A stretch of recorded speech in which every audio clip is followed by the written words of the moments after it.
This episode of Eat the Rules is brought to you by You on Fire. You on Fire is the online group coaching program that I run that gives you a step-by-step way of building up your self-worth beyond your appearance.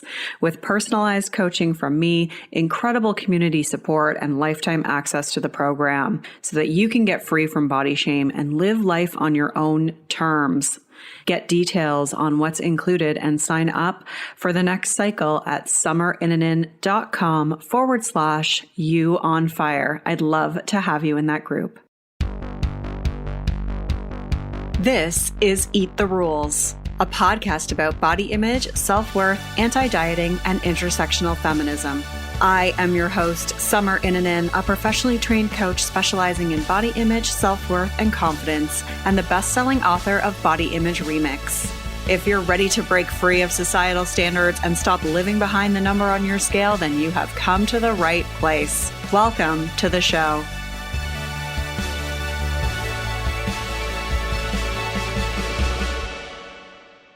Hi, Megan. Welcome to the show. Hi, thank you so much for having me. So pumped to be here. I know. I'm excited to have you here too, because as I was saying, I have been in a relationship with the same person for almost 18 years. So giving advice around, living like a life being single and just navigating all that stuff is just, I have no expertise on that at the moment. So I'm so glad to have you here. And I think that you wrote like such an important book, and I'm excited to dive into it with you and get to all that. But before we do that, I'd love for you to just tell our listeners just a little bit about like what your relationship with your body was like when you were growing up. Growing up, I never really had, I think, any pivotal moments where I was like super dissatisfied with my body.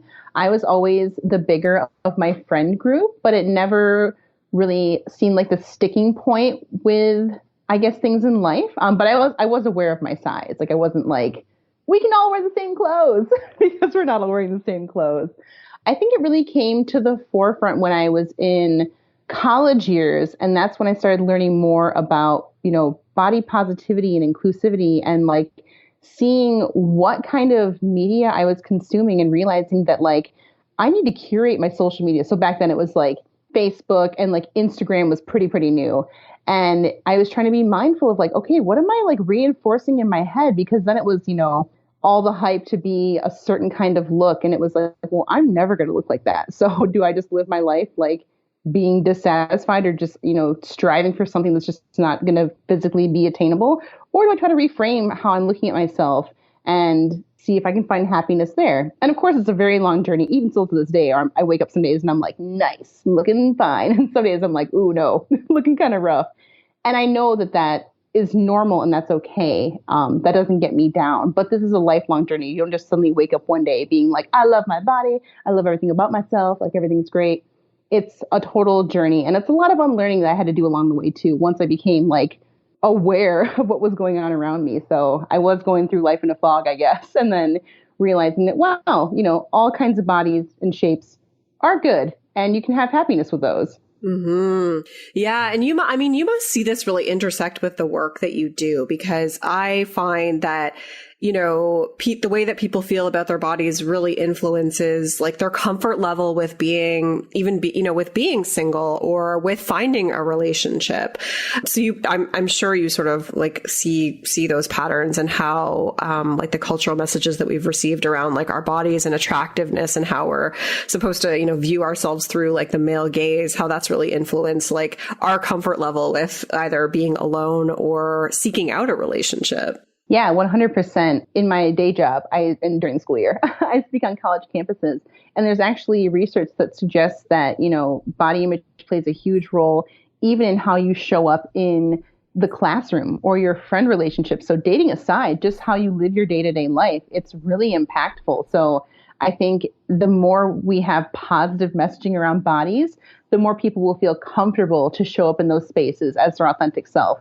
Adding a whole new layer of dating on, for sure people don't feel comfortable in their bodies because now they're almost trying to not sell yourself to someone, but you want to put your best foot forward. But if you don't feel like you have a best foot, that's really hard to show up as your authentic self when it comes to meeting someone else. So 100% body image definitely plays into the dating game. Mm-hmm. Yeah. And I'm sure we'll kind of like, this will tie into some of the stuff that I wanted to talk to you about. But I'm so curious, like, how did you get into this line of work? You know, I had a lot of sex. No. That's what I usually tell people in the beginning. I'm like, well, I had a lot of sex. I think the new requirement's like 1,000 people. And they're like, oh, okay, go on. I'm like, no, what? I was always that friend you went to growing up that you would ask like sex questions about, because I was the one who's always, you know, nose deep in books learning about puberty and changing bodies and stuff. And of course, as we grew up from middle school to high school to college, undergrad to graduate school, that, you know, progressed into, you know, hand jobs and fingering into like, how do we negotiate a threesome? So I was always that go-to friend, and I was super good at like life sciences in high school. So I was like, okay, I'll take this, you know, get a real job, and I'll go pursue a medical degree in undergrad. And if you read the book, you know that didn't work out because I can't do chemistry. So I was kind of like, lost in a drift, like just wondering what I was going to do with this biology degree. But I mean, still, all the while, I was that go-to friend. So I was just like, okay, you know, I'm reading Cosmo and I saw the word sexologist like consciously for the first time. And I was like, oh my God, like this is a job. And so I looked up, you know, graduate schools that offered degrees in human sexuality. And I found one. And it was like one of the few at the time in the country that offered those degrees. And so I went there, and it was like literally the perfect match. So a very roundabout, twisty, up and down way led me to ultimately the destiny of me being a sexologist. Yeah. So like, were your parents really open about this stuff? Or because I find, and maybe it's just like my more, I mean, I think it still exists actually, but you know, depending on the way that you're brought up, like you're kind of conditioned to maybe see sex as like something that's very secretive and shameful. And it sounds like, you know, to kind of get to a place where you feel where you are so comfortable with it, like that you probably were in an environment where that was like, it was a very sex positive environment. Is that right? Yeah, I mean, it wasn't sex negative, but it was never, I can't actually remember ever having the talk with my mom, but she never limited my access to books. So I would just be buying up all the books on changing bodies, relationships, and then, you know, the tween books you get as a young woman, and then magazines as I got older. So I just always had access to it. It really wasn't a topic like we discussed over the dinner table, but I mean, she had to know when I'm coming with a stack of 7 books to the checkout lane. She's reading the titles. I mean, she probably had some context clues, but yeah, it was not a sex negative home, but it wasn't something that we like discussed out in the open, I guess. Yeah. So interesting. It kind of reminds me, do you watch, I'm sure you've seen the show Sex Education on Netflix, like where yeah. kind of reminds me of like, you know, just the way that kid, everyone goes to the kid for the advice and stuff. And like, that sounds like maybe what your role was a little bit when you were growing up. Yeah, that's me. Yeah. So what inspired you then to write Playing Without a Partner? I was actually connected with a publisher through a mutual friend, and I had been wanting to write a book for a long time. And I said, hey, you know, I'm an aspiring author, because I was always a writer. I've written for many publications, but you can't say author until you have a book. So I was like, I want to write a book. You know, do you have any topics you'd like a new author, you know, take a crack at? And they're like, well, we're kind of thinking about this like book about like single sexuality. And I was like, what? Mm-hmm. That's my life. Go on. And so I wrote a sample chapter, and it was a great fit. And I was like, wow, this is like literally my life story. And also too, all the bad experiences and dating faux pas and mistakes I made. I always told my friends, I'm like, this will be a good chapter in the book. And now I had a place for these stories to live.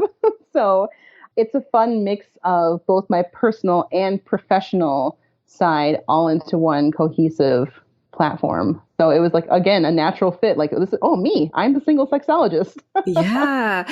And like, who would you say this book is for then? It is geared towards single people, but literally the first half of the book is just really building you up and knowing that you have all the amazing, awesome self-worth and happiness and gratitude that can all come from within. So even if you are partnered, the first half will definitely help you wherever you're at in whatever relationship status you're in, because it's just about realizing you're so powerful on your own. You don't need outside validation, how to cultivate that, you know, just confidence, how to have great sexual energy with yourself, not seeking it out with a partner, and just, you know, putting your own oxygen mask on first, like making sure you know you're amazing. You don't need anything else you can have someone else, but you don't need them. So just making you feel like you have a solid foundation to build whatever relationship, whether that's single with yourself or with a partner. You have a great place to start from. Yeah. It is quite, like uplifting and empowering the way that you've written it. I'm curious to know, like, what do you see as being like the most harmful messages or harmful cultural messages around being single? I think it's seen as like, I think I actually wrote this, like the Scarlet S, like you say you're single, or like I was at a wedding this past weekend and I was like one of the few people who wasn't there with a partner. And it's just like, it's, like, oh, as if like marriage is something everyone aspires to, which that's great if you want that. And that's great if you don't want that. I mean, I would like to be partnered one day, but I'm not like rolling around just lamenting in my bed. Like, when is it going to be my turn? When am I going to find my person? I'm just, okay, I'm single now. How can I live my best life as a single person? But I think the cultural perception is that single people are like second-class citizens. Like, oh, you'll find him one day. Don't worry. There's a lot of nice men here to connect you with. Like, no, I'm not like trying to find a piece to fit in with me. I'm a whole piece. Mm-hmm. I'll find the right person whenever they come around. So I think it's seen as like, sadness. But if like, we look at this too, the statistics of like what relationships, almost half of marriages end in divorce. So it's like, you all think that the end all be all is marriage, but they don't work out all the time. So right. Yeah, I sort of think back on like all of the things that influenced my view on relationships as a child. And I think about all the kind of movies and TV shows, and they're all centered around developing some kind of relationship. And that, especially like kind of being like a female character sort of being like saved by the relationship. You know what I mean? Like that's kind of like the end of the story is now she has a relationship and she is complete. And and it's something that I never really thought to unpack or to think about in that way. But I feel like it's just this message around like, you're not complete unless you have that ending or that relationship, which is just so incredibly harmful. And I think that ties into, our sense of self-worth and feeling like we need to be like validated and loved in order to feel totally worthy. For sure. So what is your advice to someone who is struggling with that? Like, how do you overcome the belief that your life isn't complete or fulfilled unless you have a partner? I think journaling is a really valuable exercise you can do throughout your whole life, but especially if you're having these feelings of like, I just need a partner. Like, I feel like my life is like stymied and all this stuff, would be better if I had a partner. Actually articulate the reasons why. Like, write down the reasons why you think being in a relationship would make your life better. And once you see it on paper, maybe that can help you like pinpoint the real cause. Like, are you worried about like financial instability or like insecurity? Or are you worried about like not having access to, air quotes, good sex? Like, once you see the things that are making you like antsy about having a relationship, see what you can do on your own to work on those. So maybe you pick up a side hustle because you're like, I wish I had more money to do more stuff. Or like, I wish I could have better sex. Listen, sometimes you're your own best sex partner most of the time. So we have a lot of information in the book on how to pleasure yourself better than any partner can. So, but there's a lot of things you can do to help mitigate those feelings. But also know too that those feelings are valid. Don't try to suppress them and be like, no, it's fine. Feel the feelings for sure, but don't lament in them. Say, okay, here's what the facts are. What can I do to improve my situation? One thing I find people really struggle with is this notion of like a timeline, like I think it's like, especially when someone kind of crosses over into their 30s or something, they start to almost, panic or think like, oh God, like I have to find somebody. Yeah. What's your response to that? Yeah. I mean, I totally get that. That's the narrative we see in popular media, movies, storylines. Like, I mean, I'm in my 30s, I'm still single, but I think if we were to poll like 100 random people on the street and we said, what's the like adult timeline? They'd be like, go to college, get a job, date someone, get married, buy a house, have 2 kids. I'm pretty sure a vast majority of the people we polled would say some kind of, iteration of that, as opposed to like my situation, go to college, buy a house, get a graduate degree, stay single into your 30s. Like, there's not only one way to have a life. There's a lot of different ways to have a life. And we're not playing a board game. There's not an order of operations here. Like, this isn't baking. we're living life. So there's a lot of different ways to have a life. Yeah, totally, totally. I know it's just like that script that we're given. It's like, okay, here's what you need to do. Here's what you need to follow. And yeah, I think it can create like so much doubt in people's minds, and like you wouldn't never want to rush into something just because of a timeline. Like that was the worst way to find a relationship, I would think. Mm-hmm. But people still feel like that, which is super sad. Or like I had a couple, they were like talking to me about just what things people say to them. And they always say, when are you going to start a family? When are you going to start a family?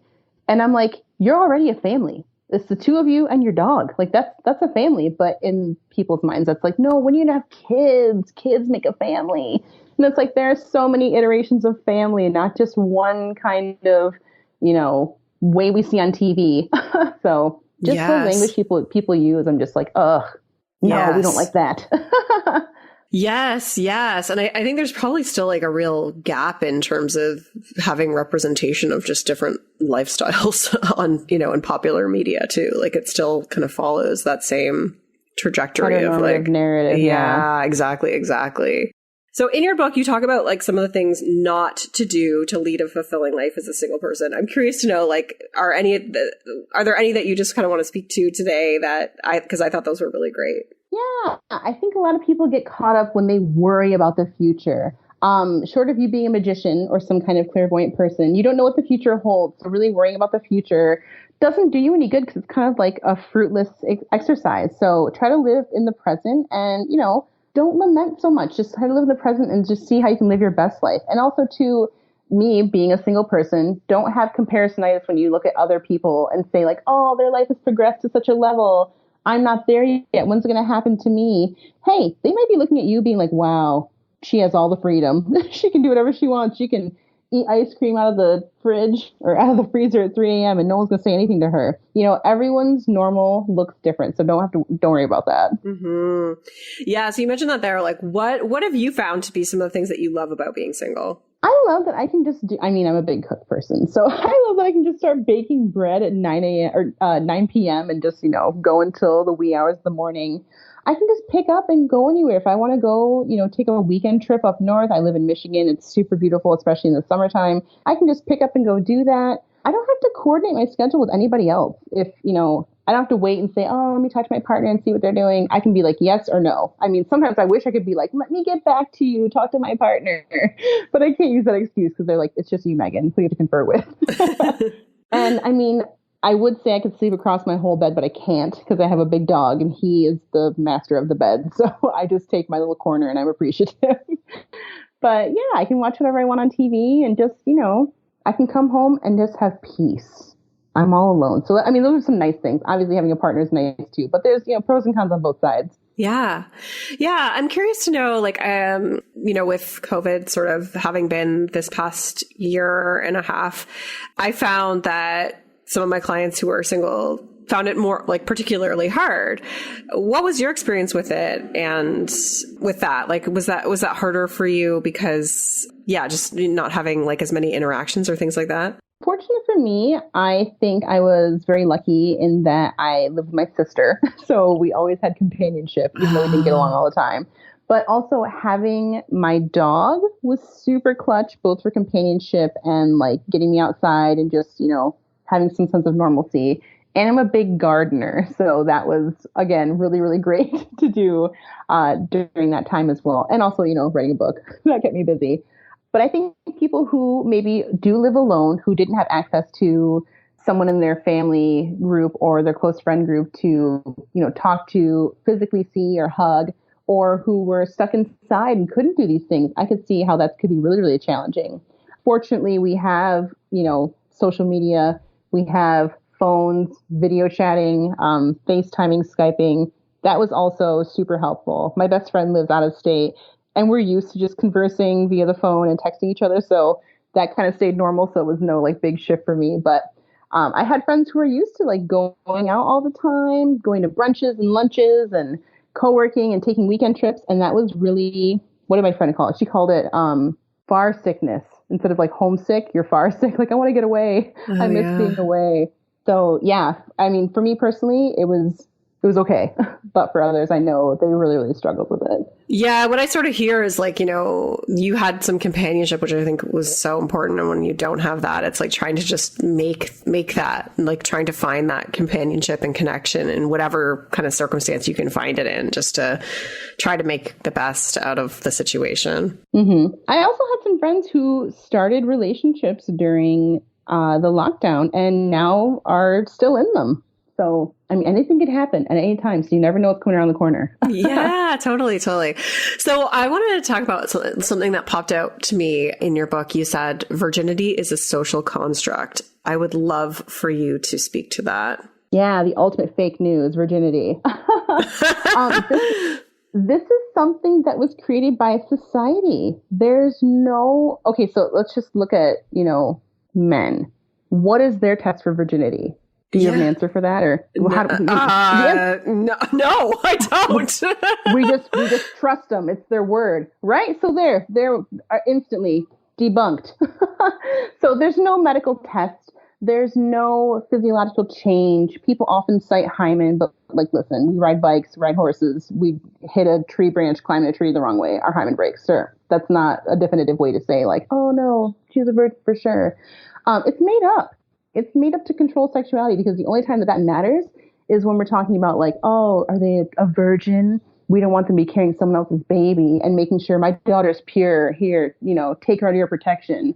I mean, some cultures carry chicken blood to bed. So the next day when they hang the sheets, who's doing that? To prove like, oh no, she bled on her wedding night. Must be a virgin. Like, this is nonsense, hot nonsense.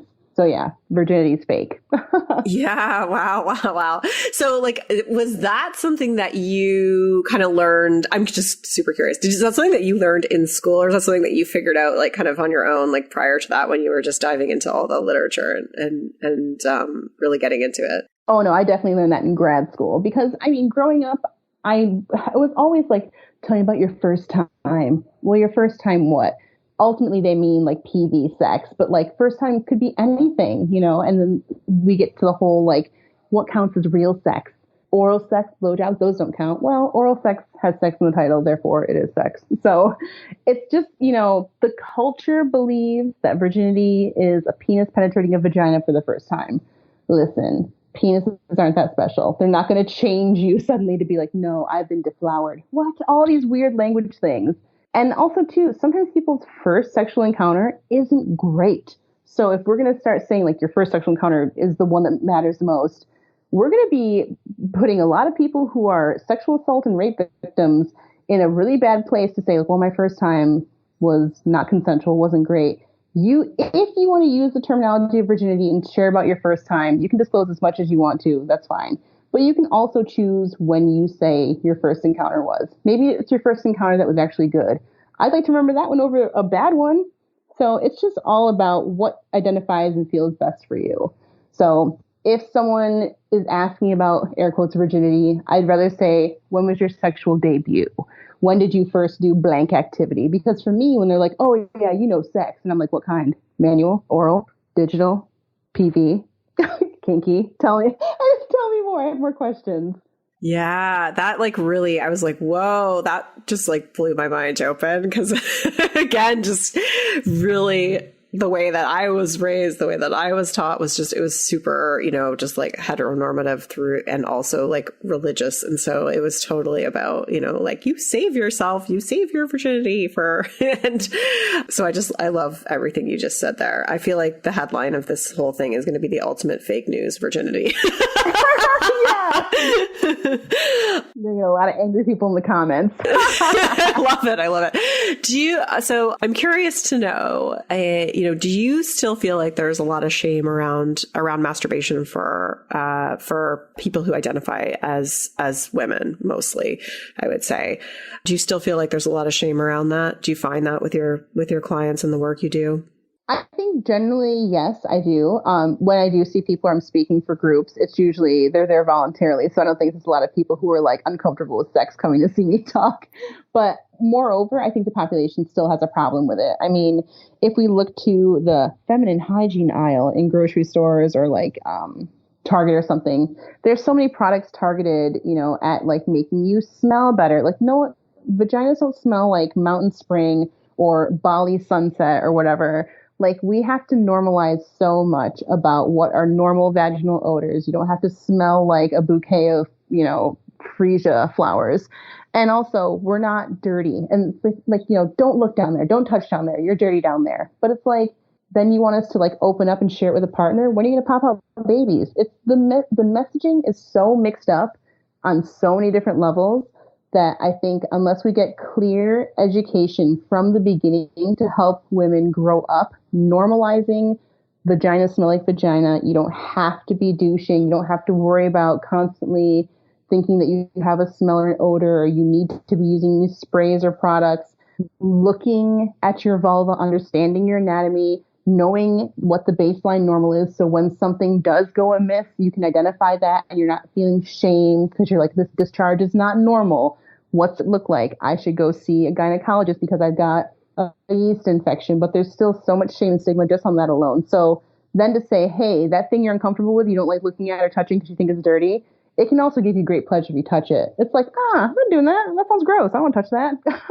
Even though the potential is so amazing for pleasure, the messaging is still so negative that they're just like, nah, it can't be good. everyone, it's not good. Yeah. Like, how do you suggest people kind of overcome that shame? Because I think it's like, I actually pulled this quote from your book. I think you said like, it's easy to just say like, go masturbate, but sometimes getting around those mental blocks requires unlearning what we have been told by society, family, or other cultural or religious institutions. Yeah, 100%. If you're someone who's listening to this and that's you, where you're just like, I don't even know where to begin with that. Begin with just taking a look. Get a little hand mirror and just take a look and get to know your vulva. That's completely normal. It's healthy. And once you can identify your anatomy, give it a touch. And you don't have to think about grabbing toys or anything else. Just touch it for curiosity purposes. And maybe that's all you do the first time.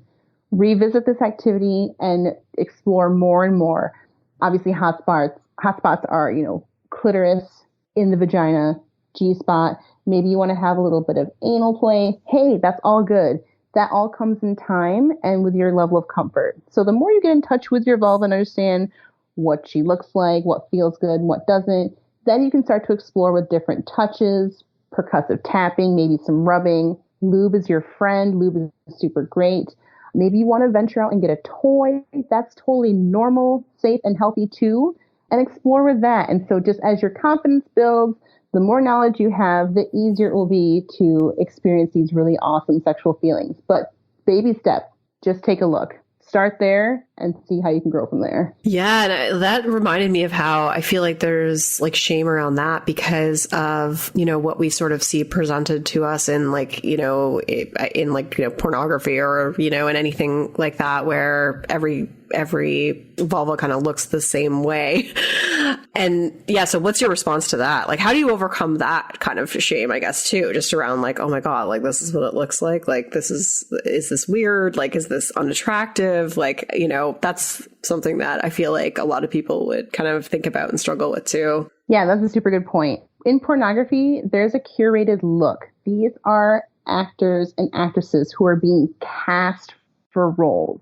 So not saying that their genitalia isn't real. I mean, they're real, but they're looking for a certain type and look and aesthetic. When it comes to real people, there's all kinds of iterations. There's different colors, hairstyles, hair distributions. You could have, bigger inner lips than your outer lips. Maybe they're asymmetrical. Maybe there's color gradient changes. I mean, when we look at people who are doing like bleaching and stuff because they want their skin to all be the same color down there, I'm like, no, leave it. It's fine. Just know there's variation. There's a really awesome book called Vulva 101, and it has 101 vulvas, full color photos in this book, and it shows you the diversity that's out there. And that's fantastic. I've brought that so many times when I'm speaking, and people just are like wild about it because this is the first time they've seen real depictions of vulva diversity. So pornography is great to see vulvas and other sexual acts go on. That's great. That's not the purpose of it, though, because it's not an educational source. So looking at this, it's fantastic because you get to see the variation up close and know that all of these that are depicted are normal. They're fine. They're good. So you don't think that like, oh no, mine doesn't look like that, so there must be something wrong.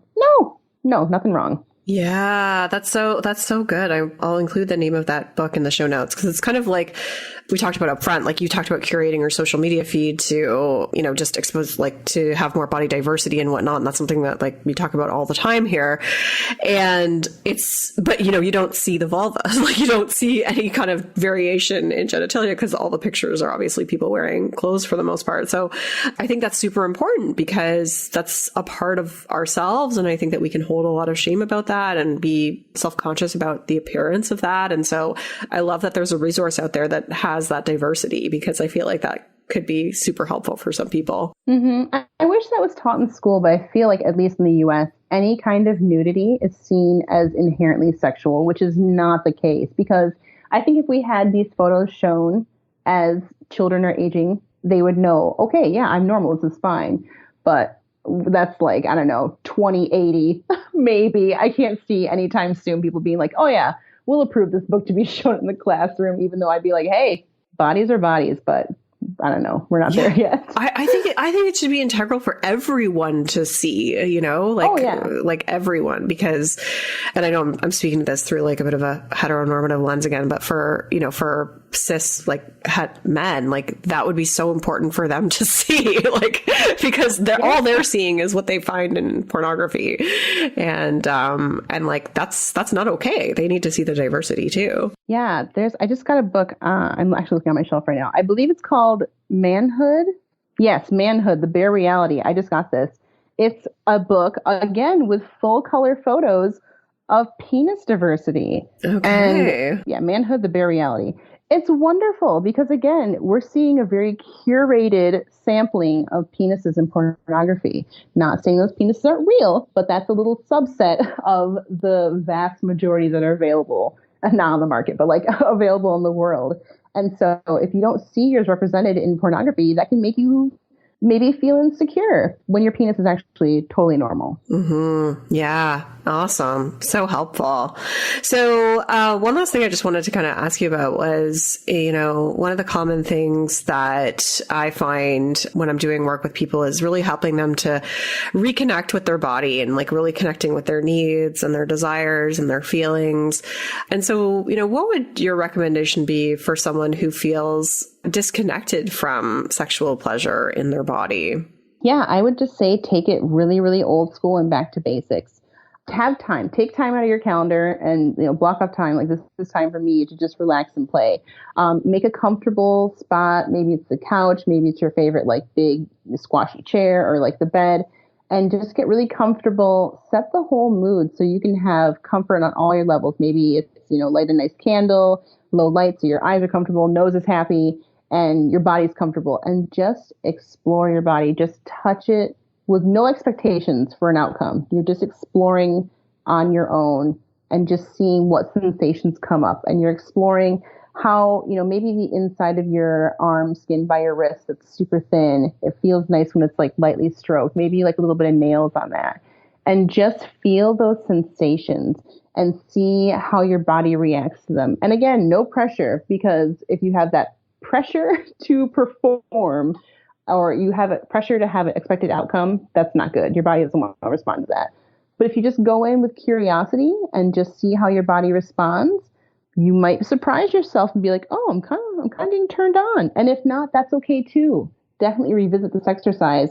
And hopefully, eventually, you'll start to feel sensations and be like, oh, this just feels like I feel embodied. I feel in my body and it feels good. And then again, build from there. There's no rush. There's no timeline.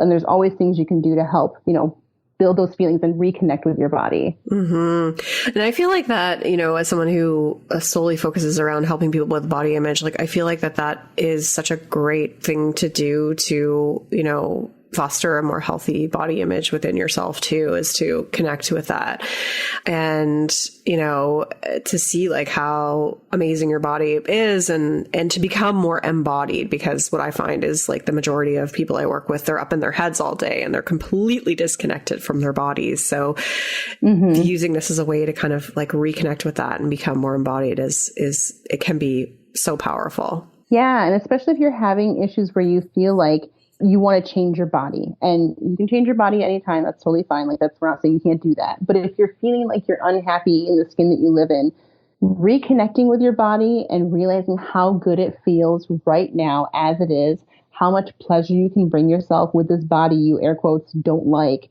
that kind of helps mend that bridge where you're like, okay, this body is still good. I can still feel awesome sensations in this. I just had a, really great masturbation session with this body. So it can't be all bad. I can't hate it. So that can be a really helpful healing tool to use too. Yeah, totally. I love it. I love it. Well, as we wrap things up here, it's been so helpful. I've loved chatting with you. Can you tell everyone where they can find more of you and your book? Yeah, thank you so much for having me. This is a really, really great conversation. People can find me at sexologistmegan.com, and I'm at sexologistmegan on all the social media channels. Awesome. And where's your book? Is your book available just like online? Is that the best place to grab it? Yeah, book is available online wherever books are sold. So Barnes & Noble, Amazon, Books A Million, it's everywhere. Great. Fantastic. I'll link to it in the show notes. And I loved reading it. And I think that you are talking about such important stuff. So I really, really appreciate you taking the time to be here today. Thank you so much, Megan. Yeah, thank you so much for inviting me. This is wonderful. Rock on. I'm Summer Inanen, and I want to thank you for listening today. You can follow me on Instagram and Facebook at Summer Inanen. And if you haven't yet, go to Apple Podcasts, search Eat the Rules, and subscribe, rate, and review this show. I would be so grateful. Until next time, rock on.